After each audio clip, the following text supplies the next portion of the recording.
Welcome back.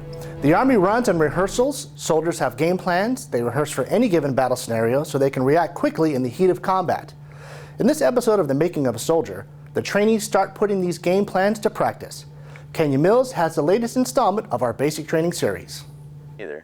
Make your way up, get set.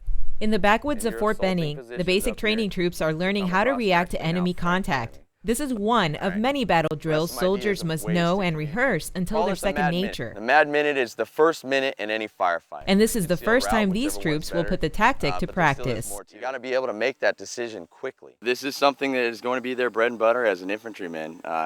Anytime they receive contact, this is what they have to do. The class is over, now they must execute. They're each given 40 rounds of blank ammunition and blank firing adapters to attach onto the muzzle of their weapons. It is friendly forces fighting against friendly forces, so we're not using live ammunition. We're using blank ammunition, and the weapon will not function properly without this blank firing adapter.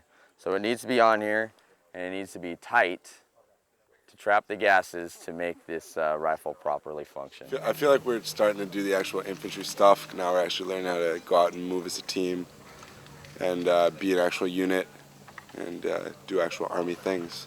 Today they're going to learn mastering infantry skills requires lots of rehearsals. The first squad is up. Bravo team! Bravo team! Immediately they get confused, not sure how to conduct their movement. The drill sergeant steps in to help. Line it up this way, man. I'm going to fix you this one time. You are flanking across the objective, not back towards Alpha Team. The one big mistake that everybody makes on their first attempt is when the maneuver element came across, they went too far and then tried to correct by coming back directly on their support by fire. Squad formations, the names. I was yelling one thing and people yelling others, and we just got confused out there. They finally defeat the enemy and achieve their objective. We got 2 casualties. 2 casualties, no casualties on friendly. Now they have 7 minutes to gather a report of any missing equipment or personnel and perform first aid if necessary. Yeah, you're okay, you're fine? But their indecision is slowing them down. Don't we need to... We need to do it now. Just tell the... you have 3 minutes to get off of this objective. What are you doing? Right now, you know what's happening? Gun orders are being sent. Deflections and elevations are being set on guns. You got 2.5 minutes, man, till rounds are coming in. And I'm gonna start assessing casualties. They took way too long to get off the objective. I hope you remember how to react indirect, because it's coming right now, man. Fog of war there.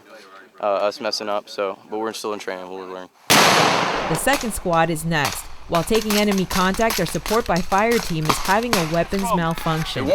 Their only machine gun keeps jamming. Right, 45 off to the right. Go. I was just getting really frustrated because I couldn't get into the fight at all. Something with the firing pin. Is it seized up? Everything I was trying just wasn't working. Cease fire, cease fire. I got one shot. How'd that one shot feel? Ridiculous. I felt like I let some of my team down because it's the most casualty producing weapon we have, and it was dysfunctional right off the bat. The third squad take the enemy fire and react aggressively. On their flanking movement, their squad leader loses sight of where the objective is and is not able to orient the team. My adrenaline is just rushing, and it's hard to stay focused. Still having trouble, his team leader tries to help. Go. I push further. And at the same time, if you're a leader, you're trying to control everything that's going around you, and especially other teams who have different leaders. Do what you want. Tell me what to do. To end all the confusion, the drill sergeant swaps leaders. Team leader, you take control. Roger. Bravo team, we're going to flank a little further, and then we're going to hit. Roger? Roger. Let's go. And they have to know exactly what to do with no hesitation.